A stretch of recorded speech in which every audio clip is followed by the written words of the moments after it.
পুজো আসছে, তাই সবাই মেকআপ লুক ক্রিয়েট করছে।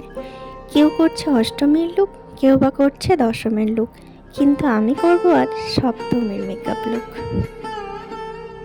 আমি আজকে স্যাম্পল একটা লুক ক্রিয়েট করব, যেটা হবে নো মেকআপ লুক। আমি আজকে কোনো মেকআপ ইউজ করব না। আমি লুকটা করেছি শাড়ি পরে। তোমরা চাইলে যে কোনো আনারকলি বা ওয়েস্টার্ন ড্রেসের সাথেও করতে পারো। আমার ইচ্ছে ছিল আইল্যাশ পরবো, তাই আইল্যাশটা লাগিয়ে নিয়েছি। আমি কিন্তু কোনো আই মেকআপ করিনি। আইল্যাশটা পরে মাস্কারা দিয়ে ভালো করে শেড করে লাইনার দিয়েছি। জানি না কেন ভিডিওতে লিপস্টিকের কালারটা খুব ডিপ লাগছিল, বাট বিশ্বাস করো কালারটা খুবই মিষ্টি মিষ্টি একটা কালার। আর আমার এই জুয়েলারিটা নেওয়া অনলাইন থেকে। খুব মিষ্টি না এই চোকারটা? টিপ ছাড়া তো যে কোনো সাজই কমপ্লিট না, কি বলো তোমরা?